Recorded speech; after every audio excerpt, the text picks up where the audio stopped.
तो कैसी कट रही है? उम्मीद है बढ़िया कट रही होगी। दोस्तों, वीडियो शुरू करने से पहले मैं आपको कुछ कहना चाहता हूँ। समझ लें कि ये एक नए यूट्यूबर की आपसे रिक्वेस्ट है। दरअसल जब मैं पहले वीडियोस बना रहा था तो शुरुआत के हिसाब से मेरे व्यूज काफी अच्छे आ रहे थे, लेकिन बीच में मैं बीमार हो गया और टाइम से वीडियोस नहीं बना पाया, जिससे हुआ ये कि मेरी वीडियोस टाइम पर न आने की वजह से व्यूज आना कम हो गए। इस वजह से मेरी आपसे रिक्वेस्ट है कि आप में से जो लोग मेरी वीडियोस देख रहे हैं वो ज्यादा से ज्यादा मेरी वीडियोस को शेयर करें। इसी से ही मुझे वीडियोस बनाने की मोटिवेशन मिलती है और अब से मैं कोशिश करूंगा कि टाइम से वीडियोस डाल पाऊं। तो अब हम बिना किसी देरी के वीडियो शुरू करते हैं। सोलो लेवलिंग एपिसोड 10 की शुरुआत में हम जिनवू और जूही को एक साथ देखते हैं, जहां जूही उससे कहती है कि अब तुम पहले से काफी ज्यादा बदल गए हो, जबकि मैं अभी भी बिल्कुल भी नहीं बदली। मैं काफी ज्यादा डरपोक हूँ, इस वजह से मैं एक हंटर नहीं बन सकती। मैंने इस चीज के लिए काफी ज्यादा कोशिश की, लेकिन मैं नाकाम रही। मुझे वाकई ही में ए रैंक या बी रैंक या कम से कम सी रैंक की रेट्स में तो हिस्सा लेना ही चाहिए, लेकिन मैं डरपोक हूँ, इस वजह से मैं डी रैंक और ई रैंक की रेट्स में हिस्सा लेती हूँ। लेकिन मैं इसी वजह से ही तुमसे मिल पाई। तुम्ही ने मुझसे कहा था ना कि हम एक अच्छी जगह पर खाना खाने जाएंगे, और वो उसे वही स्पिरिचुअल स्टोन जो कि जिन्वू ने उसे डबल डंजन में दिया था वापस देते हुए कहती है कि मैं अब रिटायर होने जा रही हूँ, मैं वापस अपने पेरेंट्स के पास जा रही हूँ, और अगर तुम कभी उस जगह के पास घूमो तो मुझसे मिलने जरूर आना। जिन्वू उससे वो स्पिरिचुअल स्टोन लेते हुए कहता है, अगर ऐसा होगा तो मैं तुम्हें इनवाइट जरूर करूंगा। इसके बाद जूही वहाँ से चली जाती है। इसके बाद हम एक फ्लैशबैक देखते हैं जहाँ जिनचुल जिनवू से कहता है कि मैं ये यकीन नहीं कर सकता कि तुम्हारे जैसा एक ई रैंक का हंटर कांग ताइसिक जैसे बी रैंक के हंटर को हरा दे, और वैसे भी हमने तुम्हें एग्जामिन कर लिया था कि तुम्हें रीअवेकनिंग मिली है या नहीं, लेकिन मैं फिर भी तुम्हें वार्निंग दे देता हूँ। जिनवू पूछता है कि आपकी इस बात का क्या मतलब है? जिनचुल कहता है कि जिस डंजन की रेड में हुआंग दाइसुक और उसकी टीम मारी गई थी उसमें सिर्फ तुम और एक डी रैंक का हंटर ही बचे थे, और हो सकता है कि हुआंग दाइसुक का छोटा भाई हुआंग दाइसु तुम दोनों को टारगेट करे। जो सुनकर जिनवू हैरानगी से पूछता है, क्या हुआंग दाइसु? वो तो एक एस रैंक का हंटर है। जिनचुल कहता है, तुमने बिल्कुल सही कहा। उसे इस चीज की परवाह नहीं है कि असल में उस डंजन में क्या हुआ था, वो बस इस चीज को देखेगा कि उसका भाई मारा गया जबकि तुम लोग सरवाइव कर गए। एक एस रैंक के हंटर के आगे कानून कुछ भी नहीं है, क्योंकि वो चाहे तो एक क्लाइमेटी भी ला सकते हैं। दूसरे लफ्जों में कहें तो एक मॉन्स्टर जिससे मॉन्स्टर भी डरे, वो तुम्हारे खून का प्यासा है। इसके बाद जिनचुल वहाँ से जाते हुए उससे कहता है कि हो सके तो अपनी फैमिली को लेकर इस कंट्री को छोड़ दो। इधर जिनवू सोचता है कि मेरे पास अब स्ट्रॉन्ग होने की एक और वजह है। सीन शिफ्ट होता है और जिनवू जिन्हो के साथ सी रैंक की रेट्स के लिए आया हुआ होता है, और जैसा कि जिनवू ने उससे कहा था कि हम अपना कोटा पूरा करने के लिए कुछ दूसरे हंटर्स को हायर कर लेंगे, लेकिन जिनवू उन लोगों को देखकर हैरान रह जाता है, क्योंकि वहाँ पर लंगड़े, शराबी, मोटे, पतले, आरे, टेढ़े हर किस्म के लोग थे। जिस पर जिन्हो कहता है, ये बिल्कुल सही है, ये लोग हंटर्स तो हैं लेकिन किसी वजह से डेंजर रेट्स में हिस्सा नहीं ले सकते, और वैसे भी ये हमारे साथ डेंजन के अंदर नहीं जाने वाले। तभी जिनवू देखता है कि वहाँ पर एक छोटी लड़की भी थी। जिन्हो बताता है, अगर आप एक हंटर हो तो रेड्स में हिस्सा लेने के लिए कोई एज रिस्ट्रिक्शन नहीं है, मगर वो लड़की उनकी बात सुन लेती है और वो उनसे आकर कहती है कि मैं भी एक क्वालिफाइड हंटर हूँ। जिनवू उससे कहता है, लेकिन तुम तो एक हाई स्कूल स्टूडेंट हो, क्या तुम्हारे पास रेडिंग का एक्सपीरियंस भी है? और तुम जरूर एक ई रैंक की हंटर होगी। जिस पर वो लड़की उसे कुछ नहीं कह पाती। फिर जिनवू कहता है, वैसे भी इससे कोई फर्क नहीं पड़ता, सिर्फ मैं और जिन्हो ही अंदर जाएंगे। तभी एक लड़का उनसे पूछता है, क्या वाकई ही सिर्फ आप दोनों अंदर जाएंगे और हमें यहाँ बाहर रुकने पर आप 3 मिलियन पे करेंगे? जिन्हो कहता है, आपने बिल्कुल सही कहा, आपको हर रेट के ऊपर 3 मिलियन दिए जाएंगे। जो सुनकर वो सब लोग काफी ज्यादा खुश हो जाते हैं। जिन्हो साथ में ये भी बताता है कि आपको इस रेट के बारे में किसी को भी नहीं बताना है। अगर आप ऐसा करेंगे तो कॉन्ट्रैक्ट के मुताबिक आपको हमें 10 गुना ज्यादा पे करना पड़ेगा। दूसरी तरफ जिन्हो साइड पर खड़ा होकर उस र्यून स्टोन को देख रहा होता है जो कि उसे कांग ताइसिक को मारने पर मिला था, जिसे यूज करने पर उसे स्टेल्थ स्किल मिल जाती है। ये वही स्किल है जिसे कांग ताइसिक यूज करके जिन्हो से लड़ पा रहा था। तभी जिन्हो उसके पीछे एक बहुत ही अजीब सा आर्मर पहनकर आ जाता है और वो उस आर्मर की काफी ज्यादा तारीफें करने लगता है, मगर जिन्हो उसे एक उंगली मारकर नीचे गिरा देता है और उस आर्मर के पहनने की वजह से जिन्हो ठीक से खड़ा भी नहीं हो पाता। इसके बाद वो दोनों उस डंजन के अंदर जाने के लिए तैयार हो जाते हैं, और अभी भी जिन्हो ने उस आर्मर का हेलमेट पहना हुआ था, और वो दोनों उस डंजन के अंदर चले जाते हैं। इधर दूसरे लोग उनके पीछे आपस में बात करने लगते हैं, क्या वाकई ही सिर्फ ये दोनों आपस में अंदर जाने वाले हैं? दूसरा कहता है, हमने उनको वार्निंग दी थी लेकिन उन्होंने हमें पहले ही पे कर दिया है, तो इससे अब क्या फर्क पड़ता है? उनमें से जो शराबी था वो शराब पीते हुए कहता है,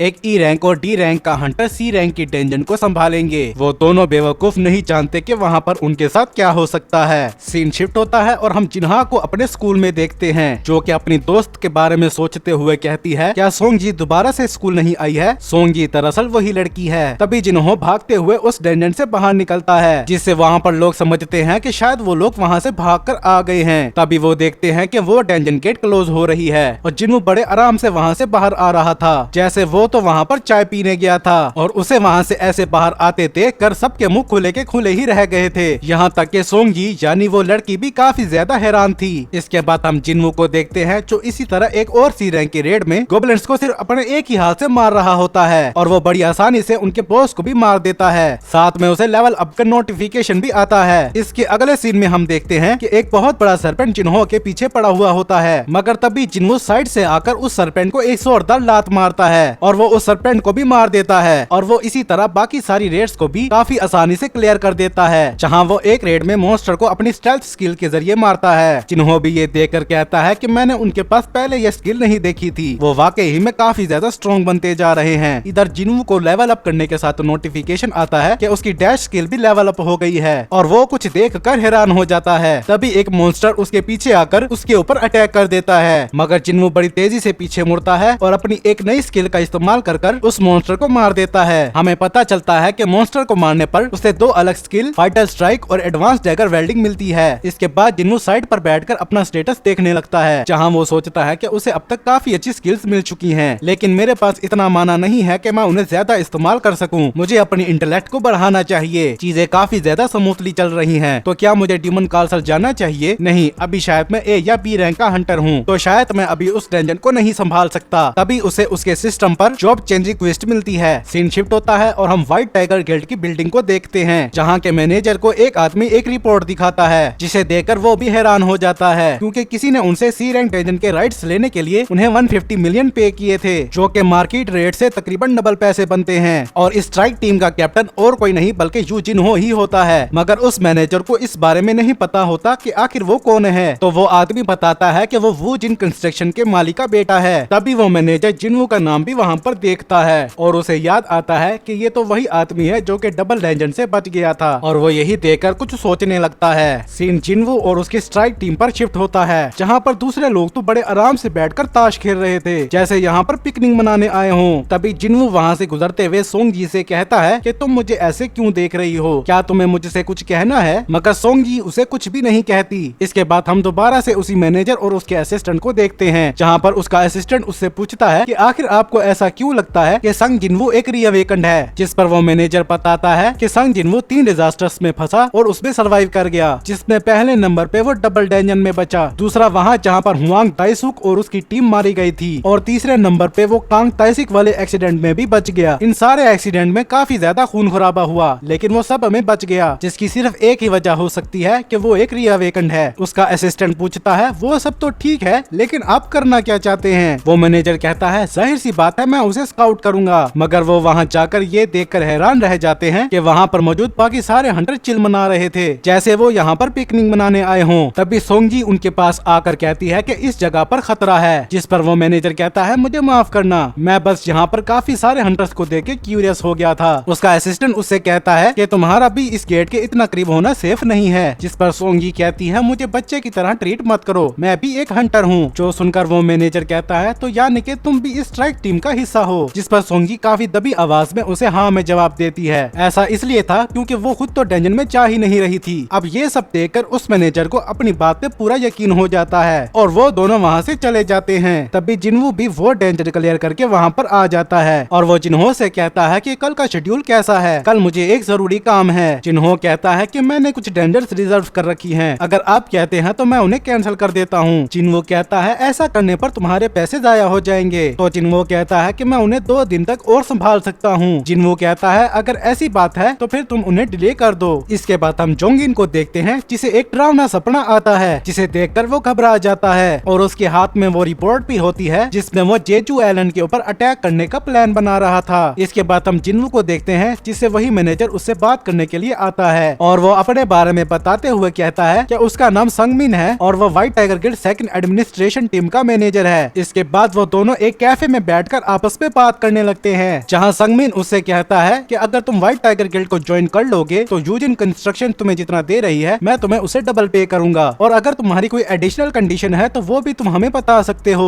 और वो अपने मन में सोचता है कि जो हंटर पहले एक ई रैंक का था उसके लिए ये एक बड़ी ऑफर है, तो वो जरूर मान जाएगा। तब भी जिनवू उससे पूछता है कि व्हाइट टाइगर गिल्ड हेडक्वार्टर की क्या वैल्यू होगी, जिस पर संगमिन पहले तो थोड़ा हैरान होता है और फिर बताता है शायद वो 50 बिलियन के आसपास होगी। तब भी जिनवू कहता है तो यानी कि तुम मुझे इतने पैसे ही ऑफर कर रहे हो। संगमिन कहता है मैं आपकी बात समझा नहीं। दूसरी तरफ हम उसके असिस्टेंट को देखते हैं जो कि बाहर बैठकर लड़कियों को तार रहा था। इधर संगमिन ये जानकर पूरी तरीके से हैरान हो गया था कि जिन्होंने उसे 30 बिलियन ऑफर किए हैं। जिनवू बताता है अगर तुम्हें मेरी बात पर यकीन नहीं है तो मैं तुम्हें डॉक्यूमेंट्स भी दिखा सकता हूँ। संगमिन कहता है मुझे आपकी बात पर यकीन है, लेकिन आप जितनी बड़ी ऑफर मांग रहे हैं मैं अकेले इस चीज का फैसला नहीं कर सकता। जिनवू कहता है अगर ऐसी बात है तो फिर हमारी बात यहाँ पर खत्म हुई। ये कहकर वो वहाँ से जाने लगता है। तभी वो संगमिन के पास रुक कर कहता है कि मैं इस चीज के लिए क्यूरियस हूँ कि तुम्हें मेरे बारे में कैसे पता चला, कहीं ऐसा तो नहीं कि तुम मुझ पर नजर रख रहे थे। तभी संगमिन को कुछ महसूस होता है, मगर वो जब जिनवू की तरफ देखता है तो वो वहाँ पर नहीं होता और वो उसे इधर उधर ढूंढने लगता है। तभी उसके गाल पर एक कट लग जाता है, जिससे वो समझ जाता है कि ये तो स्टेल्थ स्किल है। तो क्या जिनवू दोबारा स्टेल्थ स्किल के साथ अवेकन हुआ है? और वो जिनवू से कहता है मुझे माफ करना, मैं बिना बताए आपका पीछा कर रहा था, लेकिन मेरा आपको नुकसान पहुंचाने का कोई इरादा नहीं है। फिर वो उसे बताता है कि उसे इस बारे में कैसे पता चला। जिनवू उससे पूछता है तुम्हारे अलावा और कौन कौन इस बारे में जानता है? संगमिन बताता है कि सिर्फ मैं और मेरा असिस्टेंट ही इस बारे में जानते हैं। जिनवू कहता है कि मैं एक लो प्रोफाइल रखना चाहता हूँ और अगर लोगों को मेरे बारे में पता चला तो मैं सबसे पहले तुम दोनों को ही सस्पेक्ट करूंगा। संगमिन कहता है मुझे हर चीज के बारे में गिल्ड के हेड को रिपोर्ट करनी होती है, लेकिन मैं मरना नहीं चाहता, इसलिए मैं श्योर करूंगा कि मेरा असिस्टेंट इस बारे में किसी को न बताए। फिर जिनवू अचानक उसके सामने अपेयर हो जाता है और कहता है लगता है सी रैंक की डेंजर्स लेने से थोड़ी प्रॉब्लम होती है, मुझे माफ करना लेकिन हम ये काम थोड़े और वक्त तक करेंगे, क्यों ना हम आपस में एक डील कर लें, मैं तुम्हें 3 सी रैंक की डेंजर्स बेच सकता हूँ। संगमिन कहता है ठीक है, उनकी प्राइस कितनी होगी? जिनवू कहता है हर डेंजन के 300 मिलियन। जो सुनकर संगमिन हैरान हो जाता है और वो उससे कहता है कि डेंजन से मिलने वाले माना क्रिस्टल और एसेंस स्टोन की कीमत ही 200 मिलियन होती है, तो क्या आप कम से कम 200 मिलियन तक प्राइस कम नहीं कर सकते? मगर जिनवू उसकी बात पूरी होने से पहले ही मान जाता है, जो देखकर संगमिन भी हैरान हो जाता है कि जिनवू इतनी आसानी से कैसे मान गया। जिनवू कहता है तो मैंने तुम्हें अपनी 3 डेंजर्स बेच दी हैं, तो तुम्हें मुझे 600 मिलियन पे करने पड़ेंगे, और साथ में वो उसे आंखें बंद कर मुंह खोलने का कहता है। अरे नहीं, कुछ गलत मत समझना, वो बस उसे दवाई पिलाता है ताकि जो कट उसने उसे लगाया था वो उसे हील कर ले। इसके बाद वो वहाँ से जाने लगता है। संगमिन उससे कहता है कि आपने मुझे इतना कुछ दिखाया है तो इसका मतलब ये है कि आप मुझ पर भरोसा रखते हैं। जिनवू कहता है तब तक जब तक तुम अपना मुंह बंद रखो। तभी उसका असिस्टेंट भी आकर उससे पूछता है कि आखिर आपकी उससे डील कैसी रही? संगमिन कहता है कि ये उसे काफी बड़ी डील है जितना कि मैंने सोची थी। उसके अगले दिन संगमिन को पता चलता है कि जिनवू ने जो उसे डेंजर्स बेची थी वो उसी की ही गिल्ड्स की डेंजर थी, जिनकी कीमत 70 मिलियन के आसपास थी, जबकि जिनवू ने तो वो डेंजर्स उसे 600 मिलियन में बेची थी। जो देखकर संगमिन पूरी तरीके से शॉक में चला जाता है। वो सोचता है ना सिर्फ मैं उसे अपने गिल्ड में शामिल कर पाया बल्कि उसने मेरे साथ स्कैम भी कर दिया। तभी उसे जिनवू का मैसेज आता है कि इसके जरिए मैं भूल जाऊंगा कि तुमने मेरी जासूसी करने की कोशिश की थी। संगमिन कहता है कोई बात नहीं, कम से कम मुझे जिनवू का नंबर तो मिल गया। इसके बाद हम जिनवू को देखते हैं जो कि अपनी गाड़ी में बैठकर कहीं जा रहा होता है और इसी के साथ ये एपिसोड यहीं पर खत्म हो जाता है। वीडियो अच्छी लगी हो तो लाइक करें, वीडियो कैसी लगी इस बारे में कमेंट्स में बताएं। इस तरह की मजीद वीडियो देखने के लिए चैनल को सब्सक्राइब भी कर दें और हमारी दूसरी वीडियो को भी सपोर्ट करें। तब तक के लिए इत्ते की मस्त।